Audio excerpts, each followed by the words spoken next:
Hi, and welcome to Makeup and Magic. I'm Yeshe Matthews, and I have with me today Seth David Rodriguez, who is a career psychic in the UK, who has been a professional reader for over 20 years, and who is also a long term and extremely gifted makeup artist. I've been following Seth online for several years, and I always admire his looks, his stories of being a professional reader. And so I wanted to get him on here today with me, and he's been so gracious to say yes, to teach me how to do something that I found to be quite elusive, which is to do the smoky eye properly. So, Seth, welcome and thank you for being here today. Hi, Yesha. Thank you for having me on. Yeah, it's so good to have you. So, I have the list of products that you asked me to gather. Would you like to tell folks what we're working with today? So we're going to do a brown smoky eye, and I think I decided to go with brown because you told me that you'd got some brown shadows. I haven't got in mind one specific way that we can do it. I have like a couple of options depending on how adventurous you want to be, really. And we're going to basically work with two or three, depending on what you have, two or three different shades of brown eyeshadow. Oh, brilliant. So there's a good gradient there. And a little bit of possibly, depending on how dark the brown is, we may want to intensify that with a little bit of black, a shadow or a pencil, which can just be smudged out. And there may also be brilliant. There may also be something that I often do, and I think from what you've just shown me, you probably have shadows that can be used for it. I usually use a little bit of highlighter on the inner corner of the eye and quite often on the brow bone, sometimes on the center of the lid as well. Brilliant. It's just so that with a smoky eye, it's really about the interplay of light and shadow. So we want to have darkness that fades out. We also want to have points of the eye that we draw more attention to, or that we highlight, and it just creates a nice overall look. It works together very well. So I'm going to be doing the look with you, and I was thinking, if you if the idea, I mean, now I've seen what you've got, I think we can probably do the idea I had in mind, which is to use two or three brown eyeshadows, basically. I'm going to be doing a makeup look with you. I don't know if people can see that well. I will have to have moments where I pull my mirror right up to my face. But what I'll do is I'm going to start. I think you're already a few steps ahead of me because I've not done anything on my face. I'm just going to start by putting a face primer on. And if anybody's interested, I'm using a NYX face primer.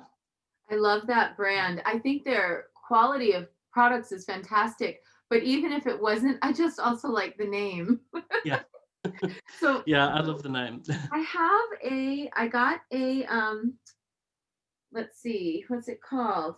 It's like a sheer base for eyeshadow. Should I do this here on my eyelids? Yeah.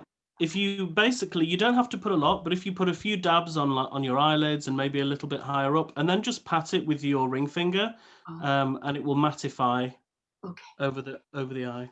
Okay.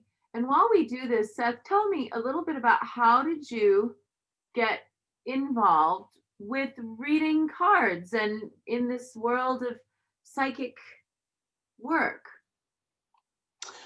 So basically, it started for me with my spiritual journey. I've basically from the late 90s, I've been very much on a journey, learning everything that I can about spirituality and magic. And it was in the late 90s that I discovered the world of paganism and Wicca and witchcraft for the first time. And I've been involved in that ever since. I've Mhm. I've studied and been involved in other things as well, but My background is kind of traditional, what people might call traditional British witchcraft. I'm an initiate of Gardnerian and Alexandrian as well. Ah, I'm not currently working with a group, but I was quite recently. ah. And basically, Those two like a lot of, traditions are quite complementary in certain ways, correct? yeah, I mean, I mean, some people like to really try and make out that they're massively different, but ultimately they still, ultimately Alexandrian is still an offshoot of Gardnerianism. So I see it as the same tradition with a few adjustments, and because of the people who've been involved, there can be a slight different sense of a flavor to the ambience of our rituals, but really it's still very much the part of the same family. And we all, most Gardnerians and Alexandrians in the UK at least, would be welcome to have guests from either tradition in their circles. They wouldn't feel that they can only have somebody who's had an initiation in that tradition. So the initiations tend to be seen as transferable in a way, like it's still the same tradition, it's still the same mystery priesthood. Mm. Um, but yeah, for me, like a lot of people who get, particularly people who get involved in witchcraft when they're young and they're discovering their magical selves, tarot was just one of the things I thought, oh, well, I have to learn about tarot, obviously, So I started, along with all of the books I was reading, I was also buying a few decks and learning about tarot. But I have to say, tarot for me personally, it wasn't actually something that I immediately fell in love with. Like a lot of my friends instantly loved tarot. And for me, it was a really slow, meandering journey. I was kind of studying tarot um, for several years, really, before I felt I had any confidence to read for another person. And it wasn't until I'd been reading for myself and friends for about 10 years that I first started to read professionally now and again for people. So I got to a point, maybe say 10 years ago, when I was doing professional readings, but just a handful of readings a year, like maybe 5 readings a year. And then basically, because of some things that happened in my personal life about 4 years ago, with issues around health and fatigue, Mm. and losing a job, because in the last one of the last jobs that I had, I was working in a salon because I was trying to be a hairdresser. I've kind of had a journey for the past 10 years of trying to find my way in the world in terms of career. And so I've been qualified as a makeup artist. I've got a religion degree. I trained to teach English as a foreign language. Then I tried training to be a hairdresser. And again, I hit a brick wall with that because the person I was working with ended up moving. And so I didn't have a job anymore. But by that point, I'd already realized that hairdressing was just something that I was kind of like panicking and trying to find something to do, but I knew in my heart that it wasn't for me. And by this point, because of a health issue that I'd had several years ago that left me with fatigue, I was just exhausted. So I basically I stayed at home, and I thought, what am I going to do for a job? And one of my friends, who's a professional reader, said, why don't you try getting some work on a psychic line? So I did that basically, and it was perfect for me because I had such bad, because I was really struggling with the fatigue. I could only really work a few hours a day, and it gave me the opportunity to basically earn some money for myself without having to leave the house. And I've been reading.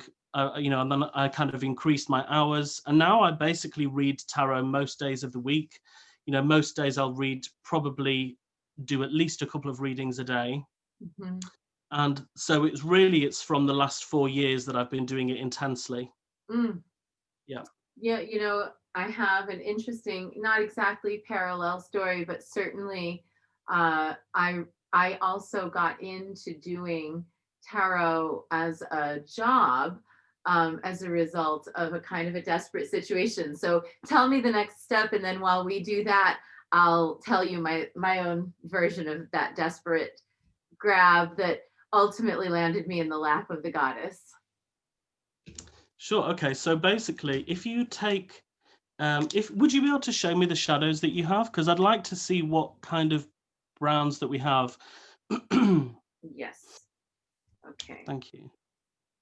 Here we go. Okay, so if we go for maybe, say that matte color that's right in the center, Mm-hmm. where the tip of your finger is, if Mm-hmm. you could take that shadow Okay. and basically, I'll just demonstrate quickly with a brush how I would do it.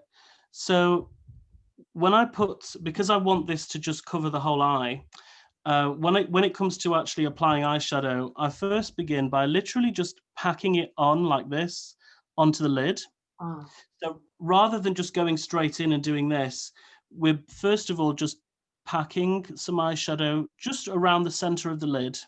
okay. So like dabbing motions. Okay. Dabbing on the lid. All right. Starting sort of from the middle. Yeah, I would tend to start around the middle, and Oh, you're how just about dabbing it that? on. I've never done this before, but this way, this is really fantastic. How far up and how far in do I go? So if you just focus on, sorry, I'm looking at myself in the mirror to see Okay. how I would do it.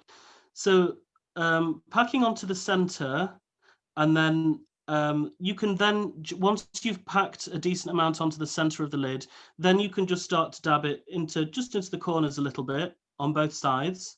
All right. So just very lightly, really. All right. Because what I'm going to ask you to do after that is then to blend it out. So that's when we take a blending brush and we do swirling motions to kind of push it up and out. Fantastic. Okay. Okay. Well, I All will right. get started with this one.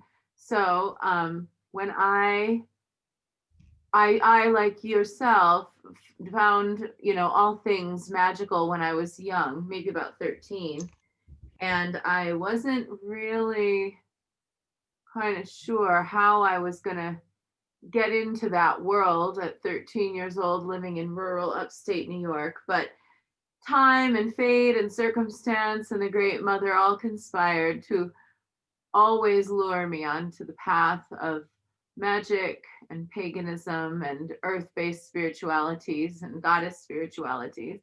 I'm getting an awful lot of it on my lashes, but I suppose that's what mascara is for. So I ran away to California when I was just going through my Saturn return Mhm. at the age of about 28 or 29, and was just in the height of it. And I got all the way to California, always having dreamed that I might come here from New York. And Mhm. I had a relationship that I, someone I had been with, and it blew up. That relationship just completely exploded. Mhm. After our first year in California, we were young and wild, and um, so all of a sudden I was left with an apartment, the full share of the rent. I was already working a full-time job, and I wasn't Mm. sure what I was going to do to cover now the other half of the rent. Um, Mhm. and then should I start to blend a little? Yeah, so with whatever brush you're using to blend, if you basically just kind of do like these swirling motions to just kind of push it up onto the brow bone, and you can take it quite high up as well. Okay. Um, say up to around here. All right. Just almost all the way up to the eyebrow, but not quite. Yeah. Okay. So swirling motions, he says. All right. Oh, it's working like a dream. I've never done this. This makes so much sense, Seth. So, Really. anyway, I figured, well, what would I do for a job? What would I do for extra income? So I thought, well, I've got two choices really. I can either do phone sex or I can be a phone psychic. And Hmm. I lined up the audition for the phone sex, and I also lined up my first online, or online on the phone reading. This was before really a lot of online stuff. And Hmm. I started to, and so I did my first reading the night before my phone sex audition would have been. But the next day when they called for the audition, I decided no, I didn't even want to take it. And that instead I would just be doing readings on the phone. And so from that, I did go into, like a full on practice where, like yourself, I was reading like 7 days a week. And for the Hmm. first 5 years of my professional tarot career, I was reading for 7 days a week. It was like Wow. working 5 days a week full time, coming home after work, grab a bite to eat, and then go on to um, readings from about 6 to 10 p.m. And then Saturdays and Sundays, I would do readings, all day. Hmm. And it was intense, but it was really, as I'm sure you now know too, having done this for a while, it was the best training because there's not really anything that can properly prepare you for what you're going to see and experience as a reader. You just kind of Hmm. have to do it. And then when you do it, your own whole path of it unfolds, your strengths, your specialties, people finding you for specific queries that you specialize in, like, oh, I'm good at that one. Okay, don't worry. We've got this. Do you have things like that where now you've got like your clientele and they come and they're like your regulars and, or do you have like certain thematic arcs that emerge? Yeah, I mean, I definitely have a lot of my clients that come to me for. So basically, I do the tarot readings on the psychic line that I log into, which is through a website. Mhm. But then I also have my own personal tarot service where people will come to me and I will either, well, usually I do a voice recording and email it to them. Ah, So it's long distance basically, huh. especially for the past year with the pandemic situation. Mhm. But I was also reading in a shop 1 day a week, and um, I will also do readings over Skype as well. Ah, So I do readings for my own personal clients basically, and as well as the people that want to have a reading on the psychic line that I work on, but they're kind of separate really. mm, And I found with my personal business, because I was focused more on doing the psychic line stuff, but I started to get a steady stream of people in my personal, from my personal email readings mm, coming to me. So I do get clients coming to me through word of mouth, definitely. yeah. And interestingly, I started to get some people from the days of when I used to work as a makeup artist would come to me, and I found that interesting, because if you don't really talk about your spiritual side when you're in the outside world, you don't really know sometimes how people will perceive that. And I found that some of the photographers and people I've worked with in the past, people like that have been open to getting readings, and then through them, some of their friends who I've never met in person. Mm, But I have found, in terms of like what my personal strengths are, I think one reason is because of the kind of person I am, but another one is just because this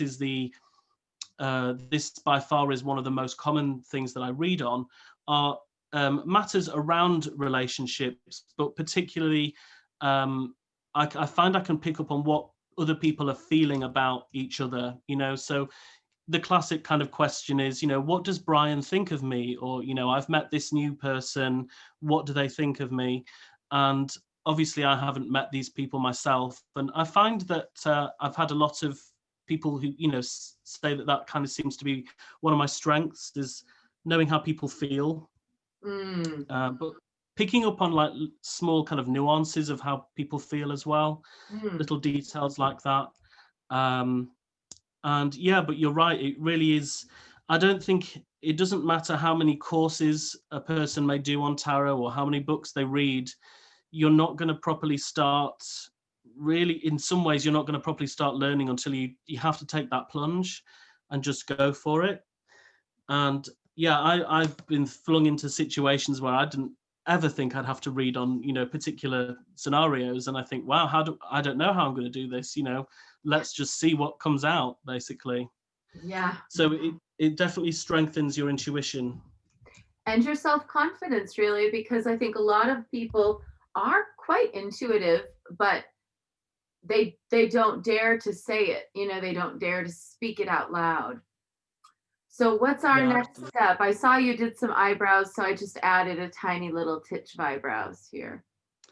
So I would say the next step is to take one of the darker shades. Okay. So if you could show me the palette again, actually, that would be helpful.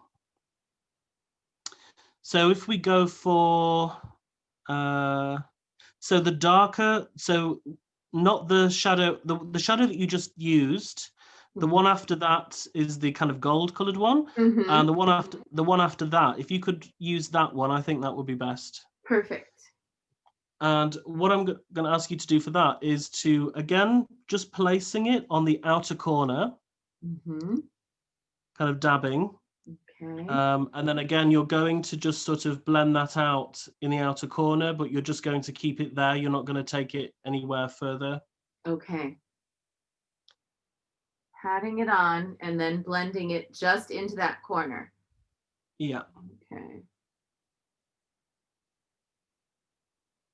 Well, I understand exactly what you're saying because I feel the same way. I've had things come into, people come in with things that I never dreamed I would be reading about. Never dreamed I'd be having any kind of a personal conversation with any other human being about. Um, Hmm. you know, if you, without, of course, we have to maintain our confidentiality of our clients, but, is Hmm. there ever been a scenario that you just were like, oh, I might be out of my depth here? This one's wild. Yeah. Um, I mean, we have so on the psychic line that I work on, and I think it's the same for a lot of companies. For legal reasons, we're not allowed to talk about health, legal issues, or pregnancies. Mm, But anything else pretty much is up for grabs. And I think the one that I actually had one of these recently, and I've only had it a handful of times in the last few years. And the first time I had somebody with this question, it really threw me. But when you get somebody who contacts you and they've lost something and they just want to know where in the house it is, I was like, oh wow, I don't know. I thought I've never done this, but we can have a go. mhm. So we would ask questions about different rooms in the house. And basically just using when it comes to yes or no questions, I have to get into a mindset where I just see the cards as positives or negatives. Yeah. I have And I then, have a similar I have a similar system. Yeah, where it's like, mhm, I know this is a yes because this card is a yes. I can't tell you why it's a yes. It's just a yes. This card over here is covered in no. I don't know why. Yeah. I know have you found lost items? Have you had that? I've had it once where somebody, once really spectacularly, I was able to locate it in a jacket pocket that someone hadn't worn in months. wow, that's That was brilliant. the most specific I ever got. I have to say, when it comes to the readings that I've done about lost items, I've never had any feedback from them. So I You don't technically know. I don't know I really. suppose if they're happy, if they found their object, they're just happy. Yeah. But I get a lot of feedback with a lot of my other clients, which is good because it gives you more confidence, and Mhm. it can be amazing to get feedback, especially if it's something very specific that you've picked up on. Mm. It's so true. I've had yeah, I have my own. I don't work for a particular, I just do my own readings. So I don't have a particular organizational code that I have to follow, but my personal code is that if somebody comes to me and they ask me about their health, I'll say, well, I can't really tell you anything about how your health is going to go or what you should do about it, but we can certainly look at any spiritual effects of Mhm. being in ill health, or any spiritual underpinnings that you might want to address on your health journey.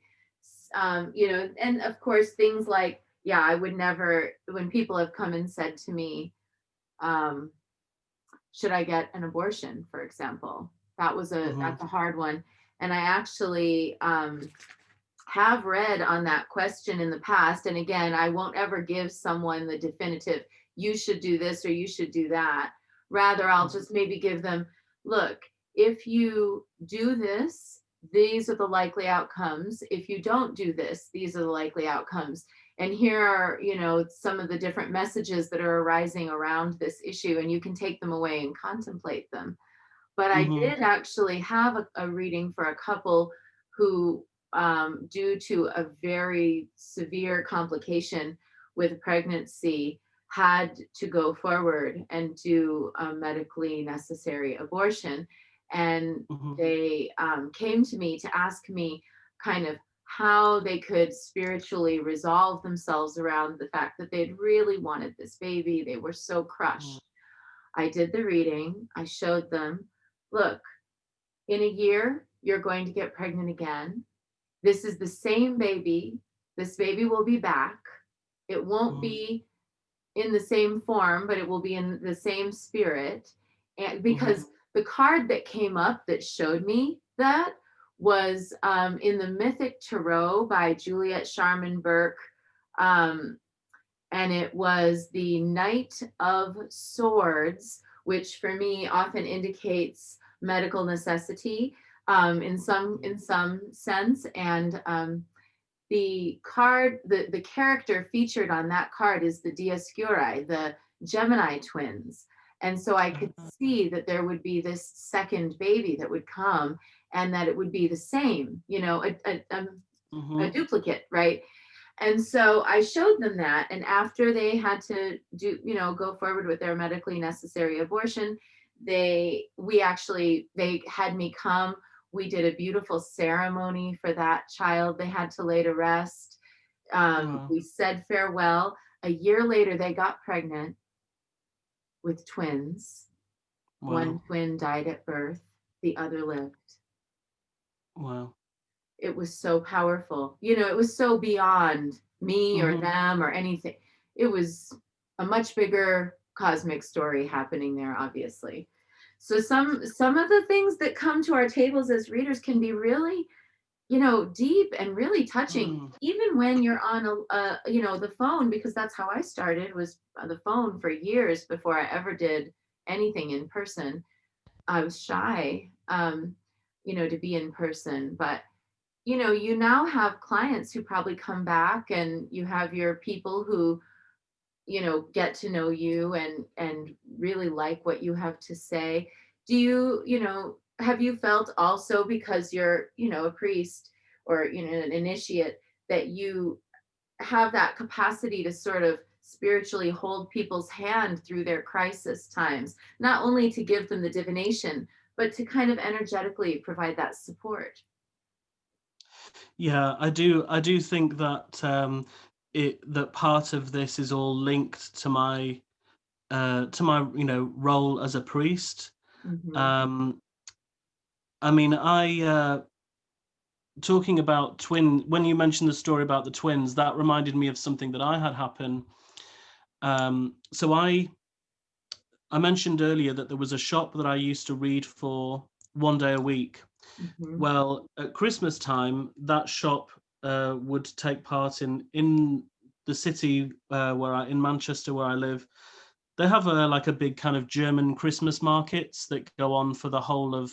They usually start in November and then they go right through until Christmas. Mm. And in the town hall there, which is this big Gothic building, I was reading tarot there for a few days a week during the Christmas period, and I had some of the most powerful readings there actually. Mm. Um, and I did have one about a pregnancy, and because it was for the shop, I Mm. was actually allowed to, the shop owner said to me, look, if somebody asks about health, if you feel okay doing it, you can, see what the cards have to say. And I did do a reading about there was two readings that stand out for me. There was one that I did for a woman who wanted to know about her chances of getting pregnant, and she'd explained to me that she, had had difficulties with this. Mm. And I actually did get a message about twins as well. And I felt really awkward about mentioning that. But then she revealed to me that she was going to have IVF treatment, I believe, and I didn't realize at the time, but it can be quite fairly common. I don't know if it is for people to have twins after something like that. Again, I don't know if she I don't know if she ever did, because I've never seen this woman again. She was just somebody out Christmas shopping, but she had told me that other people had told her that as well. And then because she revealed that she was having IVF, she says, yeah, that is something that happens. And I find that I get a lot of confirmation from other readers when it is, I find it confirming when because I read for a lot of people on the psychic line, especially, who will ask the same question to like 5 other people. And it confirms things when they say, oh yeah, the 5 other readers all said the same thing as you, you know. Yeah, right. That's so true. It's to me, that's one of the funniest things when I've poured my heart into a reading and someone finally gets to the end and they say, oh, well, that's good. That's just what that other lady said. And I'm like, what? I thought we were having a moment. But yeah, there was the other reading that I did, though, that really did it felt like a sacred moment for me.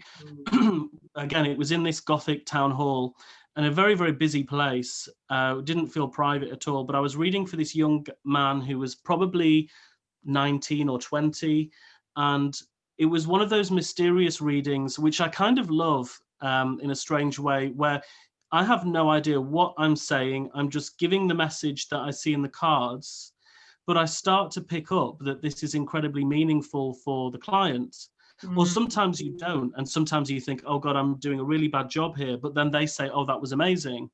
But with this guy, I didn't know. All I knew from the cards was that there was something that he had felt a tremendous sense of guilt around for a very, very long time, and it wasn't his fault, whatever it was that had happened. And I said to him, the cards are saying you really need to let go. You know, you need to let go of this, and it's going to leave you. And I didn't think of it as being a particularly deep message.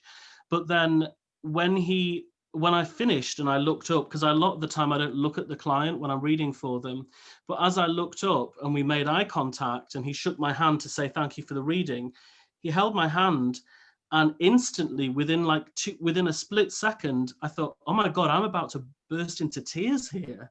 Like, I feel like I want to just drop on the floor and cry my eyes out, and I have no idea what on earth is going on.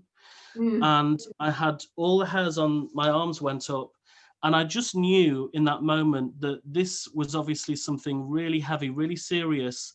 I actually wonder if this guy had felt responsible for something really awful that had happened to another human being. And he said, he held my hands and he looked to my eyes and he said, thank you. And I could just feel it. I mean, I already feel it now. I feel it. I'm totally having chills. Oh, yeah. And he walked away, and I had to really like fight for a few seconds not to cry. Right. And then I managed not to cry, but I was really, really tense and I was like shaking. And I have readings where I pick up on people's emotions a lot.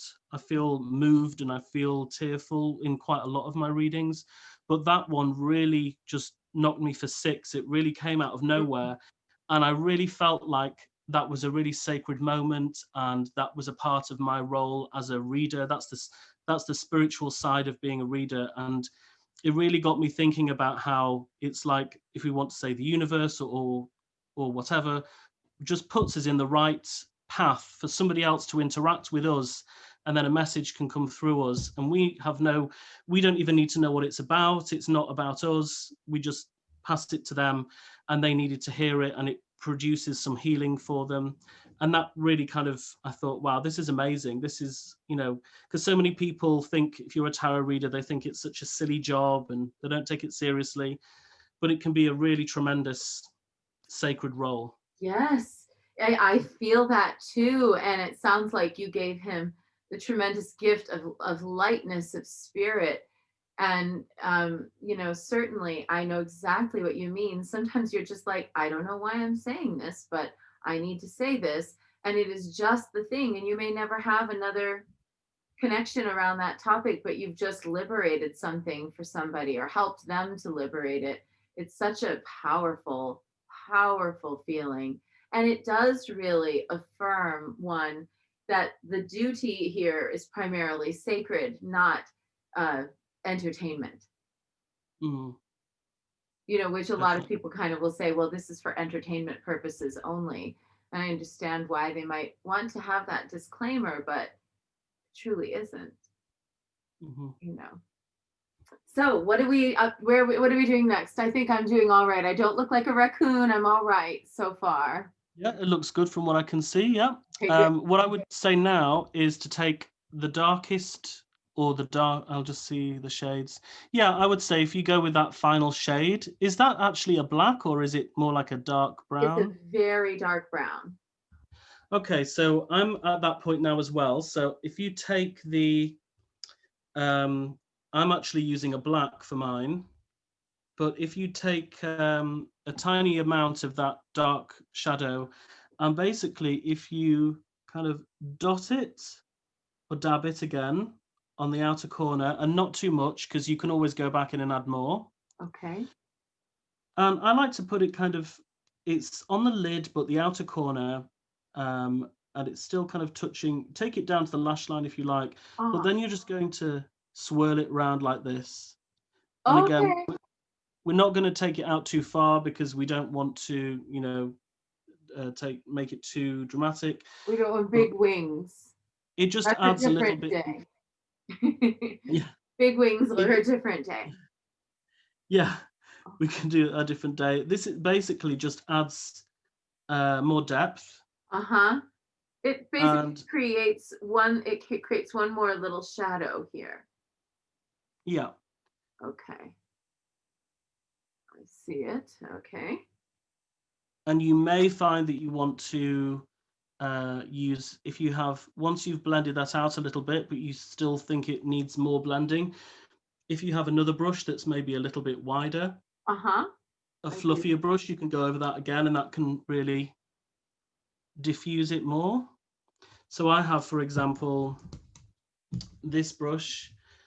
um, so I've been dabbing the darker shade with this very small tipped Mm-hmm. brush, but I'm now going to use this brush, which Oh.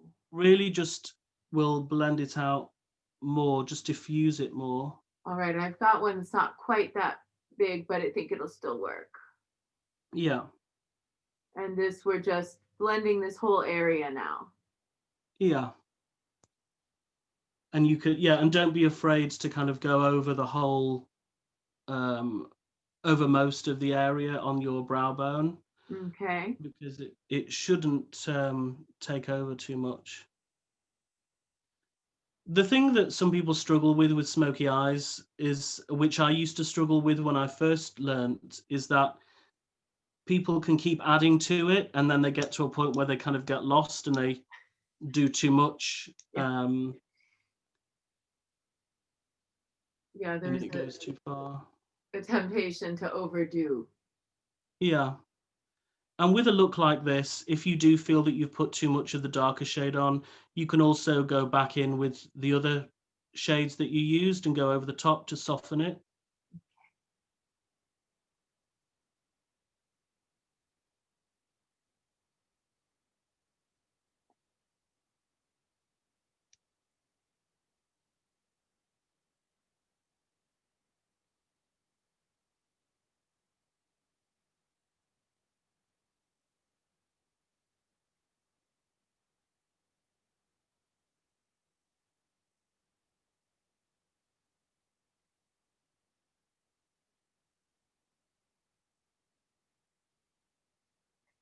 Hmm.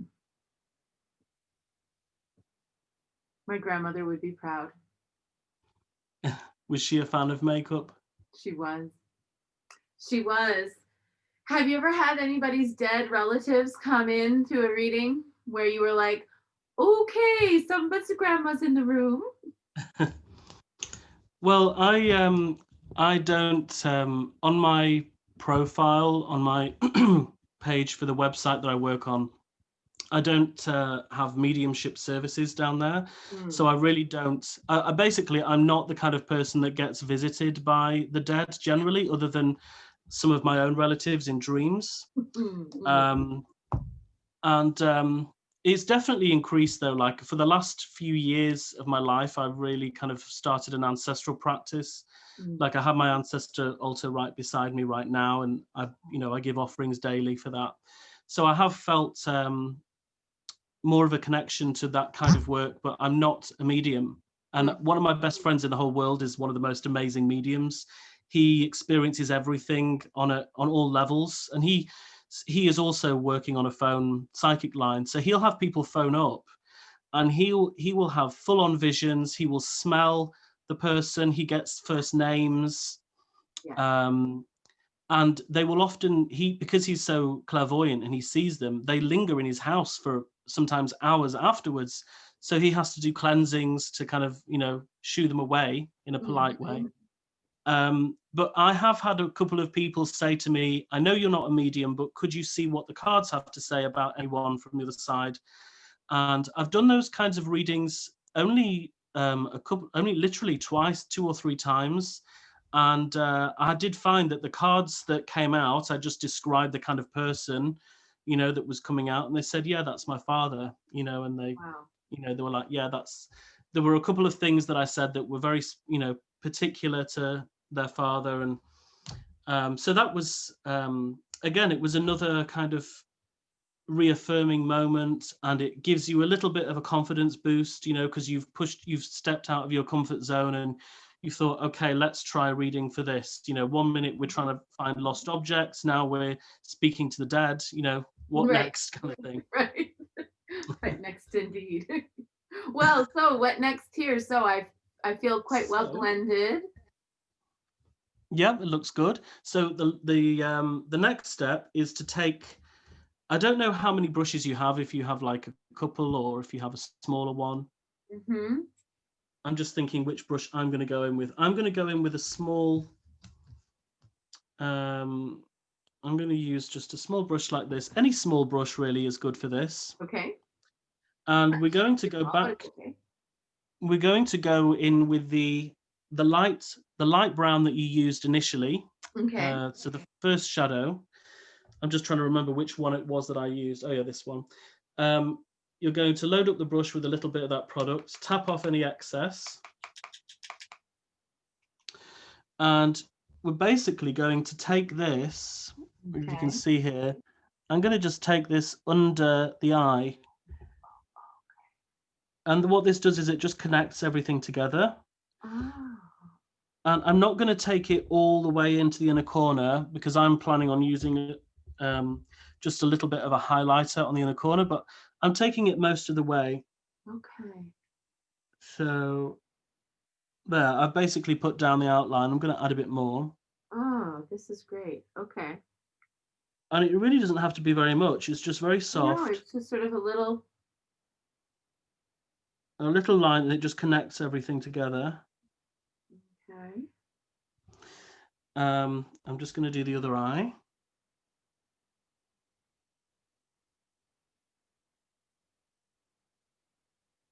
And again, if you were wanting to make all of this more dramatic, you would just kind of blow it out more and blend it more so it was lower down.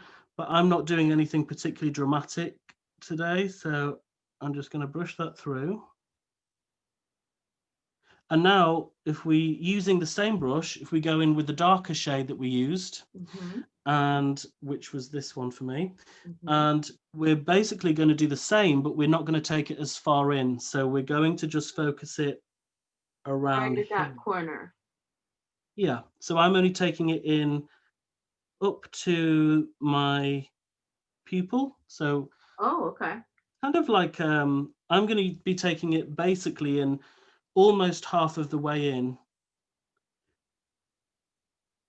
Oh, okay. I see it. I see. I sort of, how interesting. Your eye really sort of shows you the natural spot if you just let it. Yeah. And when you're doing that, if you wanted to, you can also just maybe, if you feel the need to, add a little bit more here just to connect it, so onto the outer corner. Okay. But the whole purpose of this, obviously, is just to connect it all, make it seamless, and make so you see the gradient from the darker brown into the lighter. On both. I see it on both. Okay.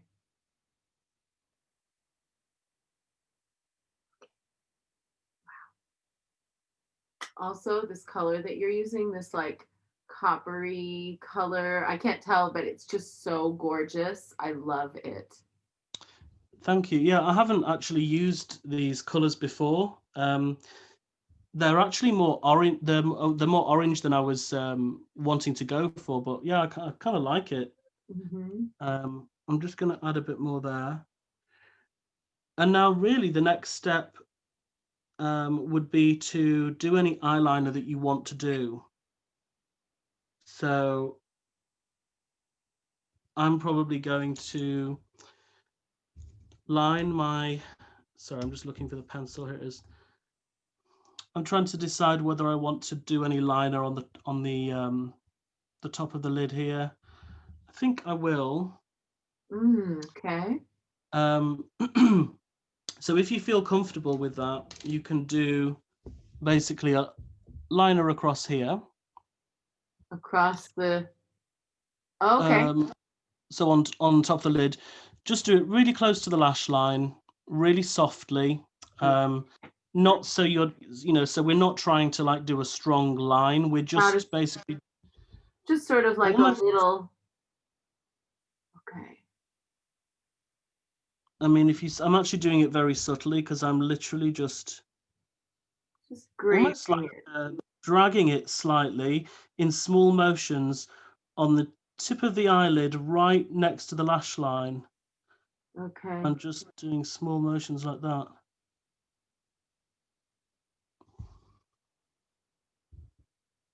Oh, okay. And again, you don't have to take it all the way in. You can just focus it. Yeah, I kind of like it halfway. I kind of think it if I tried to bring it all the way in, it would close my eye down a little. Yeah. And I'm going to take that on the waterline here as well. And again, not taking it all the way in. I'm just doing this for a little bit more definition. Uh-huh. Okay.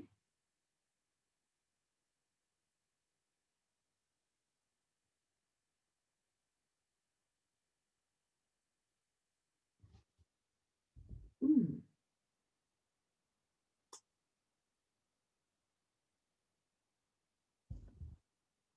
I'm just doing the same on the other eye now. Mhm. Hmm.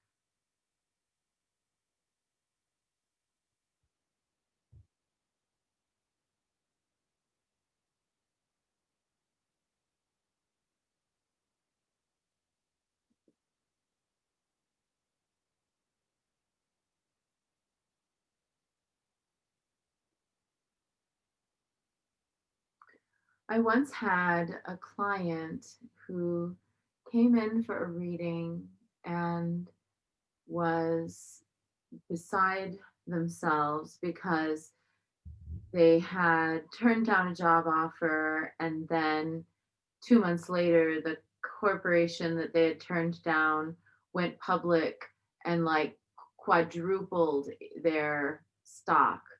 And they, you know, this person would have had a huge salary and was like, oh my God, is there any way I can go back and get it back? And I, get back the opportunity I turned down. And I looked and I said, no, there's no going back. Unfortunately, there's only going forward from this point. There's blockages. It's not going to happen. It was, like a two of swords type situation. And Mhm. she went on to have a complete meltdown, literally on the floor of my office, kicking and screaming. Oh my God. I temper tantrum. It lasted Mhm. 2 hours. I Wow. know. I almost thought I was going to have to call someone. I was like, ma'am, I'm sorry. You're going to have to pull yourself together. So But during that 2 hour period, were you still kind of doing a bit of a reading for her, or were you literally just kind of having to hold space for her and just? no, literally just kind of nursing the tantrum.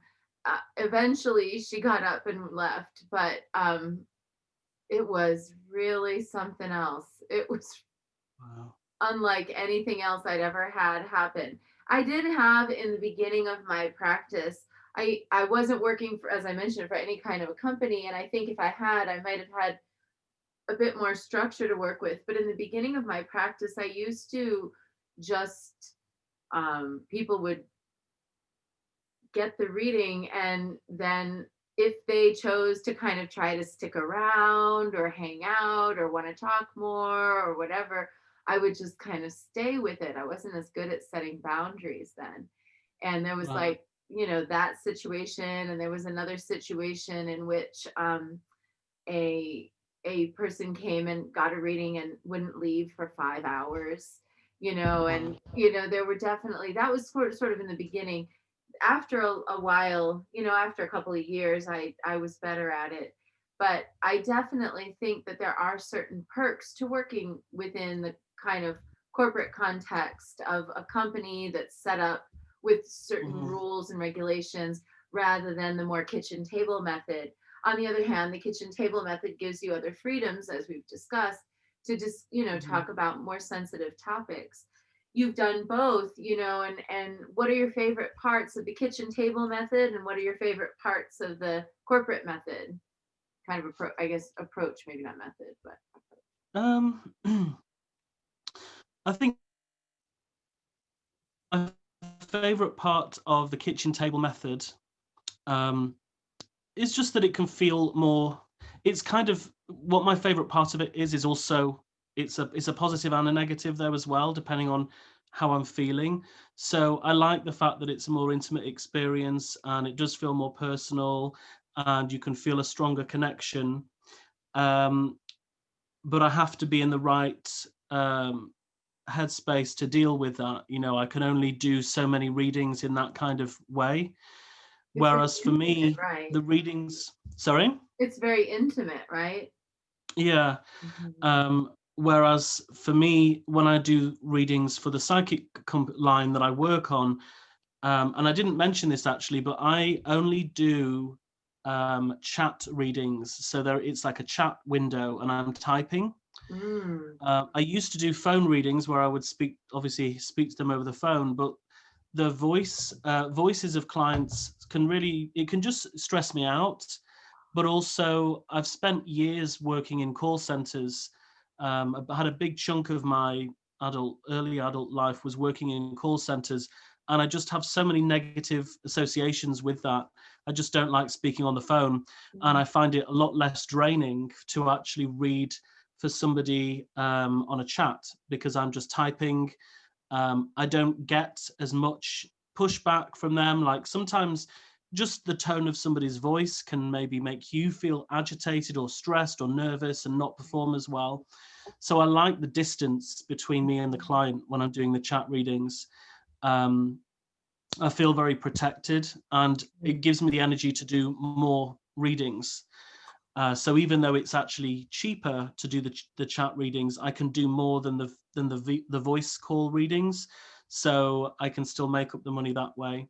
Oh, But yeah, I would say that I like the distance when I'm reading on for the psychic company I work for, and depending on how I'm feeling, I can enjoy the fact that a face-to-face reading is more personal, or I can feel more drained by it. You mm-hmm. know, Mm-hmm. so um, and also I quite often, in fact, most of the time, I like the fact that on the psychic line, I'm not allowed to read on health matters and things because most of the time I don't feel comfortable doing that. There have been situations where I've somebody is, if I'm doing a face-to-face reading and somebody has kind of pleaded with me and they've said, would you be able to just look at the health of my relative or whatever.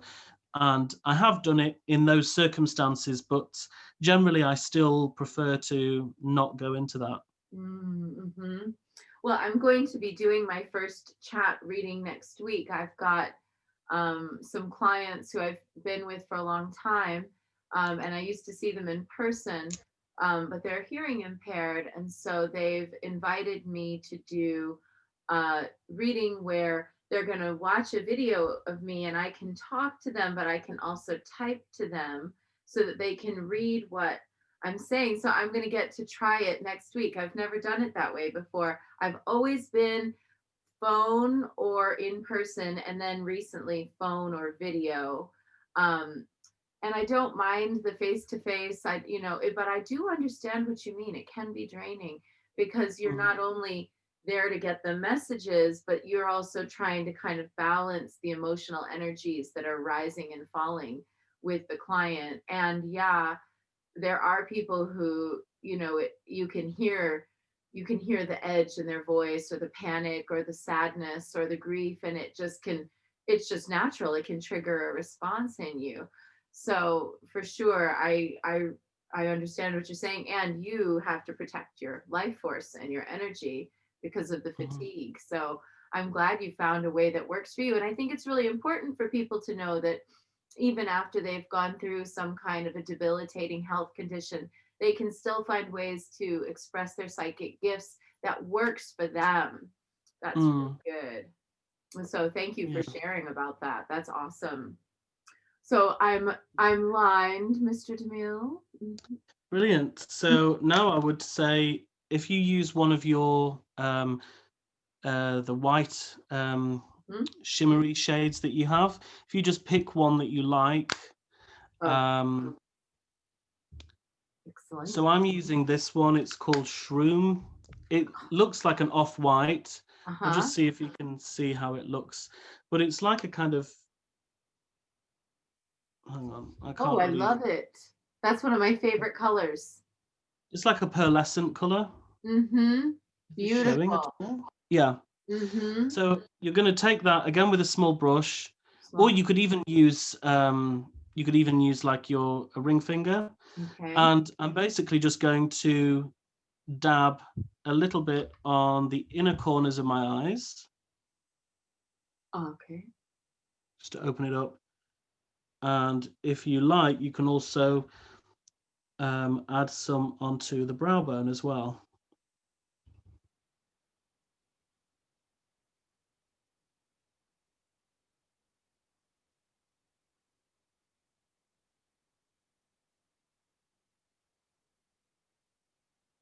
And this brow bone dabbing is what I've been waiting for. I've been waiting for this sparkly, shimmery moment. I'm an old school 80s girl. I love a shimmery eyeshadow.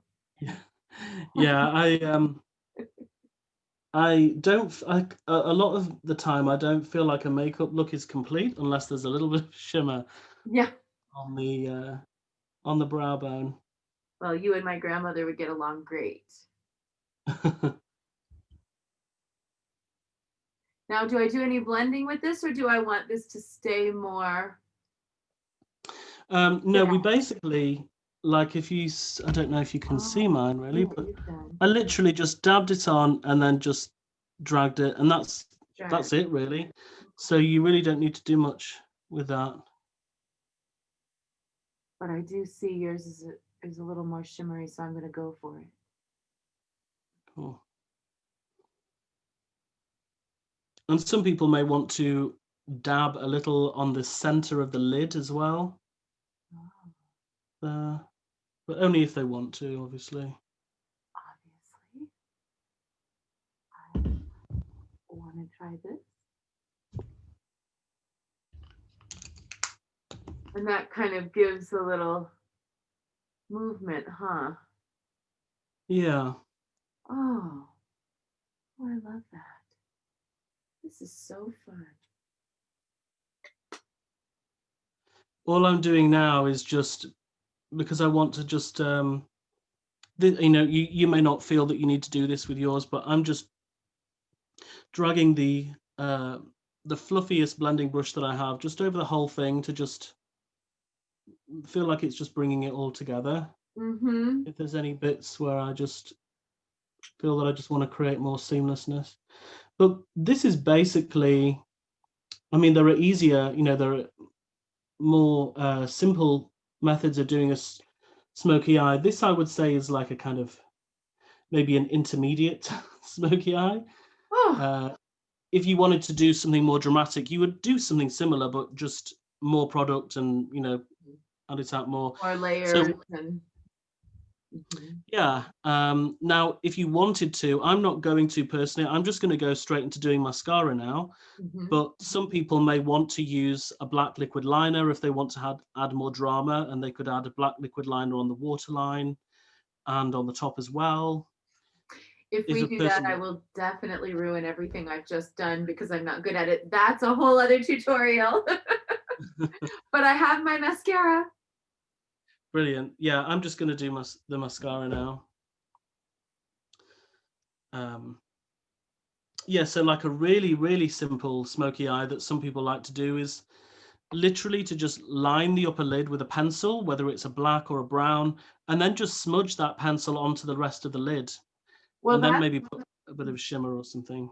that's been my main makeup. My main makeup for 20 years has been lipstick absolutely every day and mascara most days. And if there's anything else, it's usually some wet and wild black eyeliner that I drew two lines on and then blended in with my fingers.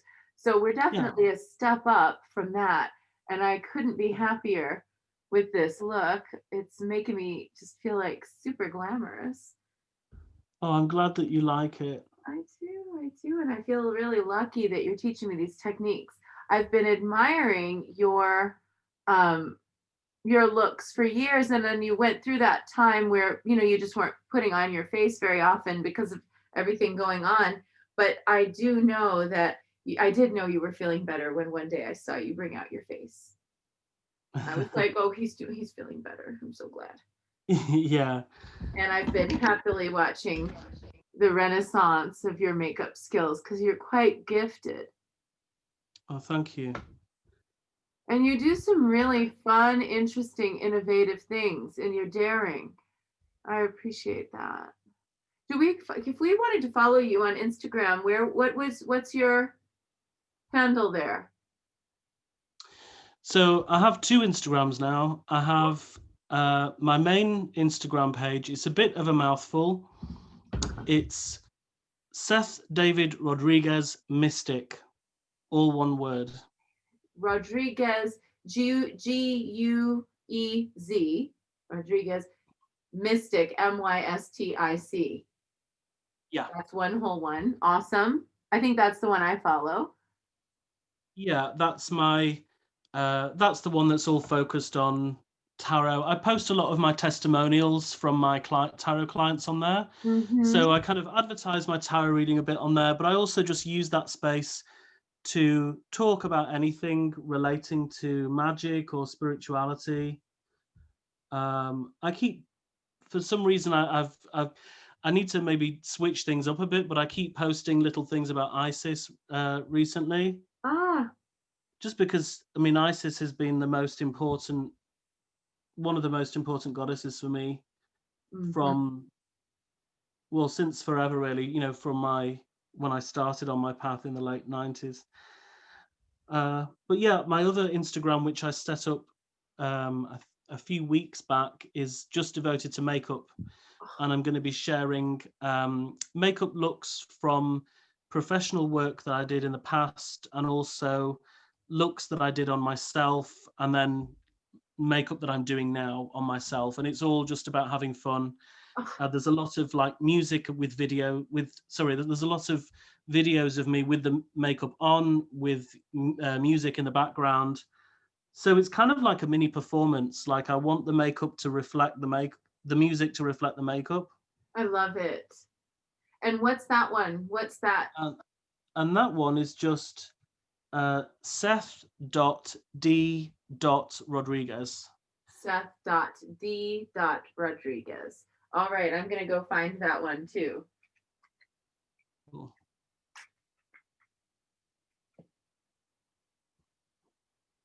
Do you like to wear mascara on your bottom lashes as well, or? I just put a little bit, not a ton, but a little.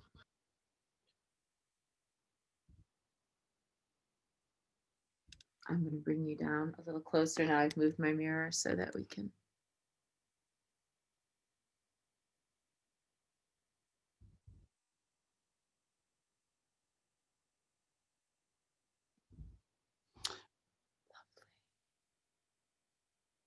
Yeah, so I'm basically done there. I've not, I didn't add more eyeliner underneath or anything, so it's kind of open. There's a little bit of drama, but it's not, it's not too intense. It's gorgeous. Look at us. We're both gorgeous. I don't have a ring light. You have a ring light, but believe me, in my not so great light, I'm looking awfully cute. Yeah, that looks good. It came out really great. Thank you so much for these techniques. You're welcome. This was so wonderful. And I loved talking with you about your practice. I am so excited that we got to do this today. And I hope that you'll come back and we can do wing, eyeliner, and false lashes. Those Yeah, are two we things can, that if you're I brave. would love to learn to do. Well, everybody who's watching, thank you for being here today. This is Seth David Rodriguez and Yeshe Matthews. We did our magic and makeup tutorial, and you can follow for more and definitely check back because we'll do wings and lashes soon. Cool. Thanks for being here, Seth. Thank you for inviting me. I've had a lot of fun. It's been good. This has been so good.